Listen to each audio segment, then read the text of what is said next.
We have to get out of the way of the catastrophe that is looming. And I do think, I hope we have I hope we have enough time, but we certainly have to take radical, systematic, continuous effort on a local, national, and global basis.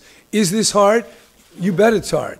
And are the chances of failure rather large? Yes. But that doesn't mean we're not going to do everything we can while we have a chance to get something done. And that's why we're here. How do you think that Stephen Harper's oil sands policy encourages climate change to...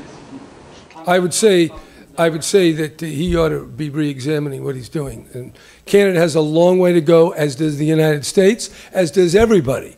So it's not about pointing fingers, because we'd have to point to ourselves. We've got a lot to do, but some people aren't even on board to know that. So I would say, get on board, let's get going, let's work together and make a world that really will work for all of us. We have to remind ourselves that because our country, Canada, is a significant player in the oil-producing world today, for this reason it should be a very active player in climate change too. And I always give the parallel of Norway. Norway produces and sells millions of barrels of oil, but nobody is unhappy with them about this. Why? Because they have a very proactive and very efficient policy addressing climate change, the carbon tax, electric cars, etc., etc. And they've set up their objective of progressively replacing fossil fuels in their economy.